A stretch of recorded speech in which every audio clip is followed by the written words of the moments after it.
மகனதி நாளைக்கு என்ன ப்ரிடிக்ஷன் பார்த்தலாம். வெண்ணிலா ஒரு பக்கம் விஜய் காவேரி லைஃப்பில் நம்ம தொந்தரவாக இருக்கவே கூடாது, அவங்க 2 பேர்த்தையும் நல்லபடியாக வாழ விடணும்னு முடிவு பண்ணுறாங்க. At the same time Nivin வந்து பசுபதி இருக்கிற இடத்தையும் கண்டுபிடிச்சிடறாங்க. ஸோ இதுக்கு மேலே விஜய் காவேரி லைஃப்பில் எந்த பிரச்சனையும் இல்லாமல் பசுபதிக்கு நல்லபடியாக தண்டனை வாங்கி கொடுத்து இவங்க 2 பேரும் ப்ரெக்னன்சி வந்துட்டு நல்லபடியாக கொண்டு போனால் அவங்க 2 பேரும் ஹாப்பியாக இருக்கணும்னு நினைக்கிற விகா ஃபேன்ஸ் கண்டிப்பாக நம்ம வீடியோக்கு ஒரு லைக் பண்ணிக்கோங்க. நிவின் வந்து ரொம்ப கஷ்டப்பட்டு ராகினி கிட்ட வந்துட்டு ரொம்ப போட்டு வாங்க ட்ரை பண்ணுவார். பட் ராகினி ரொம்ப உஷாராக வந்துட்டு பசுபதி இருக்கிற இடத்த மட்டும் சொல்லவே மாட்டாங்க. அந்த அளவுக்கு நிவின் கூட க்ளோஸாக பேசுவாங்க. நிவின் வந்து எவ்வளோ தூரம் ட்ரை பண்ண முடியுமோ எல்லாமே ட்ரை பண்ணி பார்த்துட்டு முடியாத பட்சத்துக்கு என்ன பண்ணுவாருன்னா ராகினி வந்துட்டு மீட் பண்ணணும்னு கூப்பிட்டு ஒரு காஃபி ஷாப்பில் வந்துட்டு 2 பேரும் ரொம்ப நேரம் பேசிக்கிட்டு இருப்பாங்க. அப்போ வந்துட்டு நிவின் டிசைட் பண்ணுவார், எப்படியும் ராகினி வந்து நம்ம மீட்டப்க்கு அப்புறம் அவங்க அப்பாவை கண்டிப்பாக போய் பார்ப்பா அல்லது வந்து அஜயை போய் பார்ப்பா.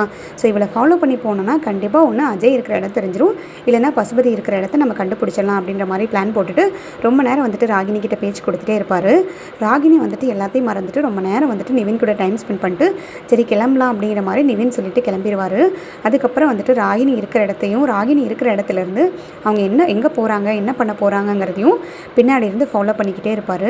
அந்த டைமில் பார்த்தீங்கன்னா கரெக்டாக ராகினி வந்து அவங்க அப்பாவை தேடி போயிடுவாங்க. அந்த டைமில் பார்த்தீங்கன்னா ராகினியும் வந்து பசுபதிக்கிட்ட எல்லா உண்மையும் சொல்லுவாங்க. ராகினியும் பசுபதியும் 2 பேரும் பேசுகிறத வந்துட்டு நிவின் பின்னாடி இருந்து பார்த்துக்கிட்டே இருப்பார். ராகினி இருக்கிற ஸ்பாட்டை வந்துட்டு நிவின் கண்டுபிடிச்சி உள்ளே போயிடுவார். அங்கே வந்துட்டு அவங்க 2 பேரும் சேர்ந்து பிளான் பண்ணிக்கிட்டு இருப்பாங்க. எப்படியும் வந்து வெண்ணிலா நம்மளுக்கு எதிராக தான் வந்து சாட்சி சொல்ல போகிறா. வெண்ணிலா வந்து ராகினி வந்து கரெக்ட் பண்ணவே முடியாது. ஏன்னா வந்துட்டு வெண்ணிலா ஆல்ரெடி காவேரி கிட்ட பேசி ஒரு முடிவுக்கு வந்திருப்பா. நான் தான் வந்துட்டு வெண்ணிலாவை தள்ளி விட்டேங்கிறதுல அவள் ரொம்ப காண்டில் இருப்பா. ஸோ கண்டிப்பாக எனக்கு தண்டனை வாங்கி கொடுக்குற கோவம் வந்துட்டு அவளுக்கும் இருக்க தானே செய்யும். ஸோ காவேரியும் வெண்ணிலாவும் சேர்ந்து நல்லா பிளான் போட்டுருவாளுங்க.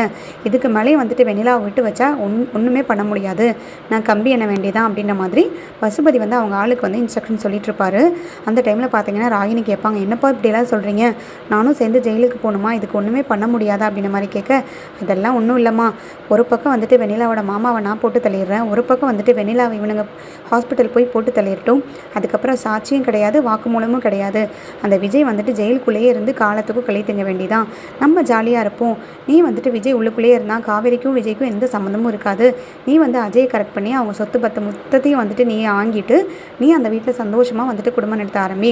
அந்த வயசான பேசுங்க இந்த கவலையிலேயே எப்படியும் போய் சேர்ந்துரும் அப்படின்ற மாதிரி சொல்லிட்டு இருக்கிறது எல்லாத்தையுமே வந்து நிவின் பின்னாடி இருந்து கேட்டுட்ருப்பாரு. நிவின் அப்படியே ரொம்ப ஷாக் ஆகிடுவார். ஷாக் ஆனதும் அந்த ஷாக்கில் என்ன யோசிப்பாருன்னா, முதல்ல வந்து வெண்ணிலாவை நம்ம காப்பாற்றணும், ஹாஸ்பிட்டலுக்கு போய் ஏதாவது இவங்க பண்ணுறதுக்கு முன்னாடி இதை காவேரி கிட்ட சொல்லிவிட்டு நம்ம என்ன பண்ணணுமோ அடுத்த ஆக்ஷன் பண்ணணும் அப்படின்ற மாதிரி ரொம்ப பதறி அடித்து போகலான்னு ட்ரை பண்ணும்போது கரெக்டாக வந்துட்டு இவரோட சவுண்டு வந்து உள்ளே கேட்டுரும். காலில் வந்து தட்டி விட்றவங்களுக்கு அந்த சவுண்டில் இவங்க வெளியில் வந்து பார்ப்பாங்க. யாரோ வந்த மாதிரி இருந்துச்சு, கண்டிப்பாக இங்கே யாரோ வந்திருக்கணும் அப்படின்ற மாதிரி சொல்ல உடனே வந்துட்டு ராகினி வந்து பசுபதி கிட்ட சொல்லுவாங்க, அப்பா யாரும் இருக்க வாய்ப்பே இல்லை, நீங்கள் இருக்க இடம் யாருக்குமே தெரியாது, இது வந்து எனக்கும் உங்களுக்கு மட்டும்தானே தெரியும், ஈவன் அஜய்க்கு கூட இந்த இடம் தெரியாதுல்ல, அதனால் நீங்கள் அதெல்லாம் யோசிக்க வேண்டாம்ப்பா அப்படின்ற மாதிரி சொல்ல, அப்புறம் என்ன பேயா வந்துட்டு போச்சு உன் பின்னாடி, இங்கே தான் அவ்வளோ சத்தம் கேட்டுச்சுல்ல, இது எல்லாத்துக்குமே தானே கேட்டுச்சு, கண்டிப்பாக நம்மளை யாரோ ஃபாலோ பண்ணுறாங்க, இந்த இடத்த முதல்ல நான் காலி பண்ணியே ஆகணும், நீ இப்போ யாருக்கு கூட வந்த, இங்கே யாருக்கிட்டையெல்லாம் நீ பேசின அப்படின்ற மாதிரி கேட்க, அதை ஏன்ப்பா கேட்குறீங்க, நிவின் கூட தான் நான் இவ்வளோ நேரம் இருந்துட்டு இருந்தேன், நிவின் வந்து ரொம்ப மாறிட்டான்ப்பா, நிவின் வந்து யமுனாவையும் பிடிக்கல அவங்க ஃபேமிலியும் பிடிக்கல, இப்போ நம்மளுக்கு தான் ரொம்ப சப்போர்ட்டிவாக பேசுகிறான், நிவின் கூட தான் இருந்தேன் அப்படின்ற மாதிரி சொல்ல, அட பைத்தியக்காரி, உன்னால தான் வந்துட்டு நான் கம்பி என்ன போட, உன்னால தான் நான் ஜெயிலுக்கு போகிறேன் பாரு, அவன் கூடயே பேசினேன், அவன் சரியானவன், அவன் ஒரு ஃப்ராடுங்கிறது உனக்கு தெரியாதா, உலகமே அழிஞ்சாலும் அவன் காவேரிக்கு தான் சப்போர்ட் பண்ணுவான், காவேரி குடும்பத்துக்கு தான் சப்போர்ட் பண்ணுவான், சொந்த மாமாவையே எதிர்த்து அந்தளவுக்கு பண்ணவன், நீ கல்யாணம் வரைக்கும் போய் அந்தளவுக்கு எதிர்த்து நின்று பிரச்சனை பண்ணவன், இப்போ அவன் தான் நம்மளுக்கு சப்போர்ட் பண்ணி நம்மளை காப்பாற்ற போகிறானா, அவன் வந்து நான் இருக்கிற இடத்த போட்டு வாங்குறக்கும் நான் என்னென்னலாம் பண்ண போகிறேன் அண்ட் வெண்ணிலாக்கு வந்துட்டு நம்ம என்னென்னலாம் பண்ண போகிறோங்கிறத போட்டு வாங்குறதுக்காக தான் உங்க கூட திரும்பி பேசியிருப்பான், அவனை நல்லவன் நம்பி எல்லாத்தையும் உளறிட்டியா அப்படின்ற மாதிரி கேட்க, சேச்சா நான் எதுவுமே உளரலப்பா, அவன் எவ்வளவோ தடவை நீங்கள் இருக்கிற இடத்த கேட்கான் ட்ரை பண்ணான், எல்லா விஷயத்தையும் போட்டு வாங்க ட்ரை பண்ணால் எனக்கே புரிஞ்சுது மைல்டா, இவன் ஏன் வந்து திரும்ப திரும்ப அப்பாவை பற்றியே பேசிக்கிட்டு இருக்கான், அஜய் பற்றியே பேசிக்கிட்டு இருக்கான், அந்த பிரச்சனையை பற்றியே பேசிக்கிட்டு இருக்கான்னு எனக்கே மைல்டாக டவுட் வந்து நான் எந்த விஷயத்தையுமே சொல்லலை, இப்போ கூட நான் நிவின் கூட தான்ப்பா இருந்தேன் இவ்வளோ நேரம், நிவின் வந்து கிளம்புறேன்னு சொன்னதுக்கப்புறம் தான் நான் இங்கே வந்தேன் அப்படின்ற மாதிரி சொல்ல, அட மட சாம்பிரானே இது போதுமே, நீ போனதுக்கப்புறம் அவன் உன்னை ஃபாலோ பண்ணி வந்திருந்திருப்பான், நீ எதுவும் இன்ஃபர்மேஷன் உங்ககிட்ட கேதர் பண்ண முடியலங்கிறதுக்காக உன்னை ஃபாலோ பண்ணி வந்து இங்கே அவன் இடத்த கண்டுபிடிச்சிட்டான், உன்னெல்லாம் வச்சுக்கிட்டு நான் ஒன்றும் பண்ண முடியாது, முதல்ல இங்கேருந்து நீ கிளம்பு, நான் முதல்ல வேறு ஸ்பாட்டை மாற்றுறேன், அந்த ஸ்பாட்டை நான் உனக்கு கூட இனிமேல் சொல்ல மாட்டேன், உன்னை எல்லாம் மட சாம்பிராணி உன்னை மாதிரி மக்கள்லாம் வச்சுட்டு நான் என்ன தான் பண்ணுறதோ தெரியலன்னு உடனே வந்துட்டு அங்கேருந்து பசுபதி வந்து காலி பண்ணி போயிடுவார். அந்த இன்ஸ்ட்ரக்ஷன் எல்லாத்தையுமே வந்துட்டு அந்த பசங்களுக்குலாம் சொல்லிடுவார், முதல்ல போய் வெண்ணிலா வந்து முடிச்சிருங்க ஹாஸ்பிட்டலில் போய், அதுக்கப்புறமா வந்துட்டு நான் கால் பண்ணுறேன், அதுக்கப்புறம் நான் இருக்க ஸ்பாட்டுக்கு வாங்க அப்படின்ற மாதிரி சொல்லிட்டு பசுபதி கிளம்பிடுவார். நிவின் உடனே வெளியில் வந்து காவேரி கிட்ட நடந்த விஷயத்தை எல்லாத்தையுமே சொன்னார். வெண்ணிலாவை நம்ம எப்படியாவது காப்பாற்றியே ஆகணும் காவேரி, வெண்ணிலாவை மட்டும் அழிச்சிட்டாங்கன்னா, அந்த சாட்சியை மட்டும் அழிச்சிட்டாங்கன்னா ஒன்றுமே பண்ண முடியாது. ஏற்கனவே வெண்ணிலாவோட மாமாவும் பசுபதி கண்ட்ரோலில் தான் இருக்கார். வெண்ணிலாவுக்கு மட்டும் ஏதாவது நடந்துருச்சு அவங்க மூலிமா, கண்டிப்பாக நம்ம விஜயை வந்துட்டு ஒன்றுமே காப்பாற்ற முடியாது. எந்த சூழ்நிலையும் அவர் எதுவுமே பண்ண முடியாது. நம்ம வந்துட்டு நம்ம சைடு சாட்சி சொல்லி நம்ம சைடு போராடுறதுக்கு கூட எந்த ஆப்ஷனுமே இருக்காது, எந்த எவிடன்ஸுமே இருக்காது. எந்த எவிடன்ஸ் இருந்தாலுமே வந்துட்டு அவனுங்க அழிச்சிருவானுங்க. ஸோ முதல்ல வந்துட்டு நம்ம வெண்ணிலாவை சேவ் பண்ணணும். வெண்ணிலாவோட மாமாவை கண்டுபிடிக்க வேண்டியதோ இல்லை பசுபதியை வந்துட்டு போய் தொலாவி பசுபதிக்கு தண்டனை வாங்கி கொடுக்க வேண்டியதோ அடுத்த வேலை. முதல்ல வந்து நம்ம வெண்ணிலாவை தான் சேவ் பண்ணணும்னு சொல்லிட்டு அவசரமாக வந்துட்டு காவேரி, நிவின், குமரன் 3 பேருமே வந்துட்டு ஹாஸ்பிட்டலுக்கு போவாங்க.